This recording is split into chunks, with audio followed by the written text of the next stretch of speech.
Eu sou Gabriela Vieira e este é o MIP em Dia, o seu podcast sobre manejo integrado de pragas, atual e objetivo, como ele deve ser.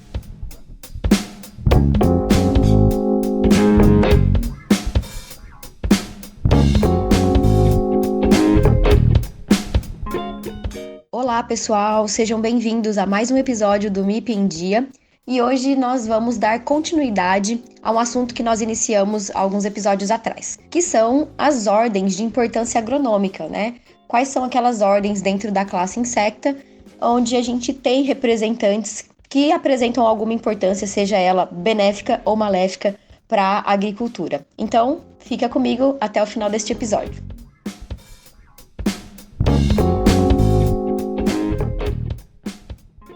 Bom, hoje a gente vai falar sobre mais 3 ordens e vamos iniciar pela ordem Hemiptera.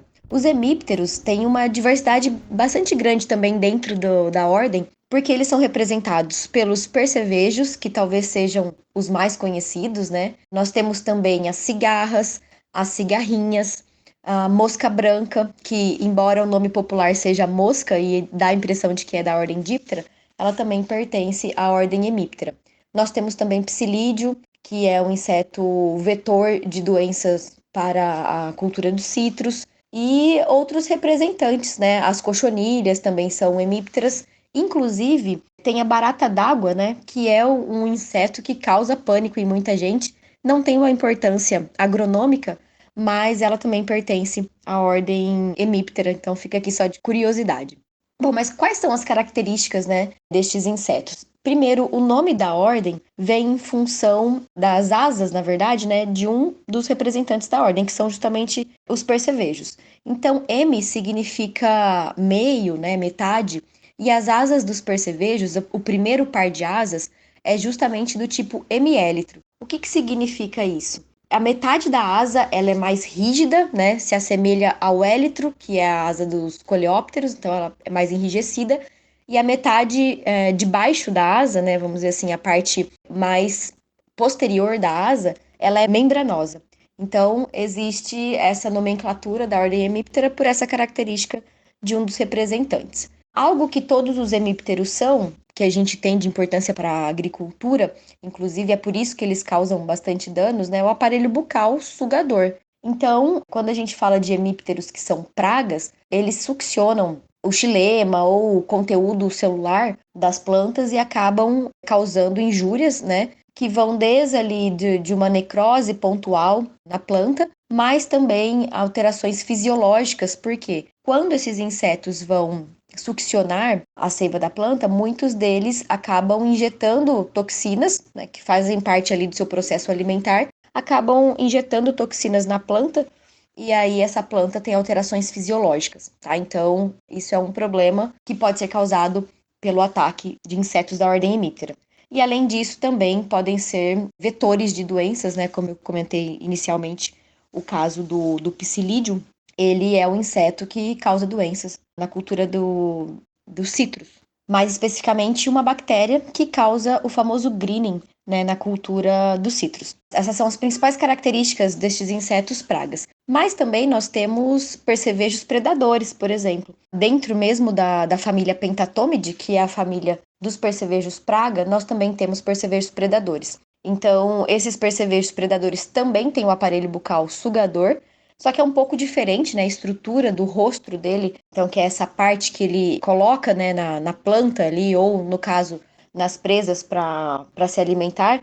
O rosto do percevejo que é predador, ele é mais robusto do que o percevejo que é fitófago, né, que se alimenta de plantas.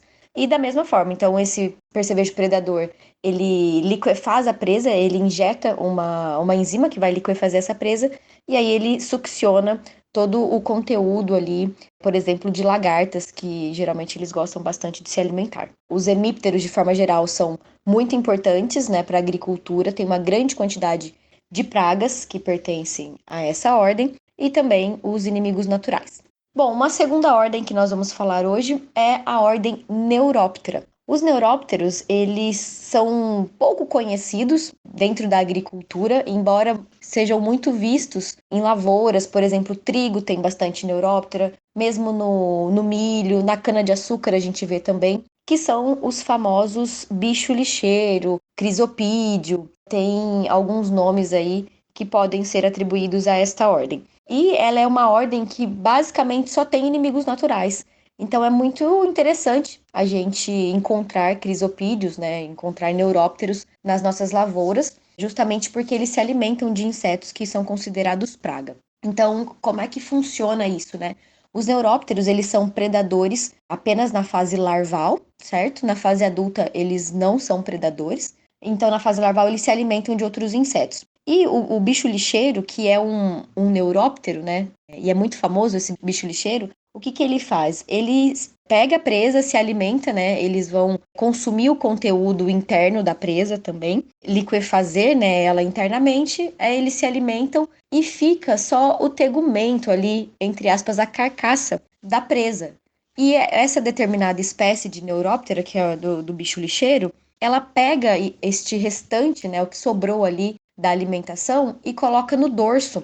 Então ela vai como se fosse recolhendo aquele lixo e colocando no seu dorso como uma forma de proteção mesmo, até mesmo para se camuflar ali no ambiente e evitar ser predada. Então olha que interessante essa estratégia, né, adotada aí por um neuróptero e que por isso que ele recebe o nome de bicho lixeiro. E uma outra característica que eu acho bem interessante dentro deste grupo de neurópteros, que muitas espécies elas fazem posturas, né? O ovo delas é um ovo com pedúnculo, com uma espécie de haste mesmo. Imagina então uma folha de uma planta determinada, e aí o ovo não está diretamente sobre a folha.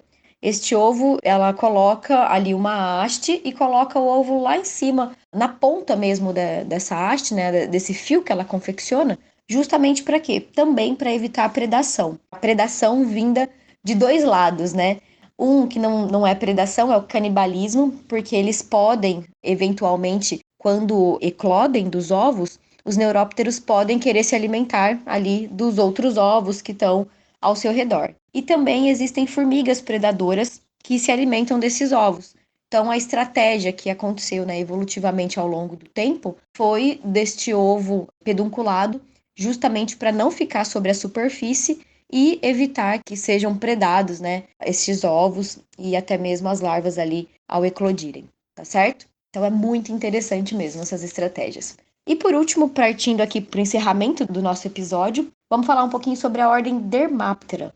Os dermápteros também são bastante conhecidos na agricultura, mas não somente, né? Porque comumente a gente vê em ambientes urbanos esses dermápteros, que são as famosas tesourinhas. Por que que eles têm esse nome popular, né? Porque na parte final do seu abdômen existem estruturas ali muito voltadas à parte sensorial do inseto que se assemelham ali às lâminas de uma tesoura. Então, por isso que a gente chama popularmente de tesourinhas. E os dermápteros também na agricultura são majoritariamente predadores. As tesourinhas elas gostam bastante de se alimentar de ovos e também pequenas lagartas, né, de outros insetos. Por exemplo, na cultura do milho, a gente encontra bastante tesourinha se alimentando de ovos da Spodoptera frugiperda, né, da lagarta do cartucho.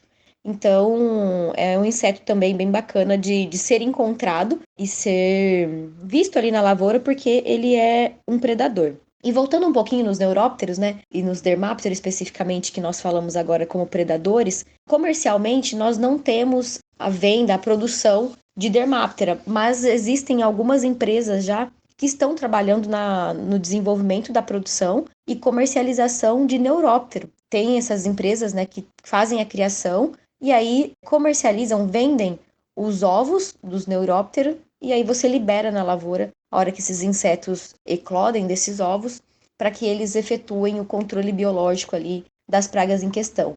Tem muitos estudos relacionados ao café, com a utilização. Tem um grupo de pesquisa que fica na cidade de Franca, interior de São Paulo, que eu sei que eles trabalham bastante com estudos, né, da utilização de neuróptera para controle de pragas no café. E existem outros grupos também, outros pesquisadores que desenvolvem trabalhos focados na utilização desses predadores.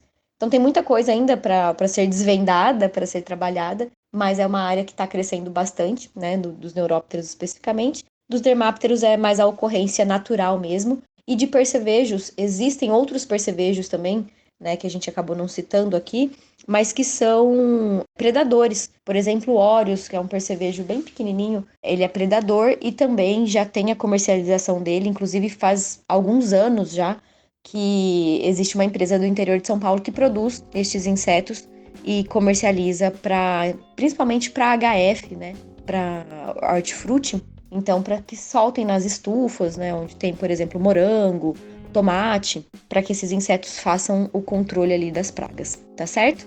Pessoal, espero que vocês tenham gostado desse episódio. 3 novas ordens aí para vocês saberem um pouquinho das características e até a próxima semana.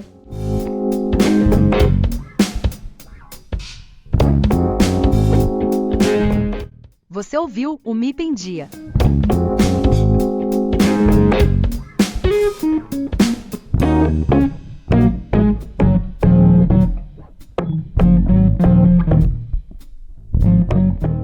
Este episódio foi editado por De Rosa Edições, @Henrique Oliveira de Rosa.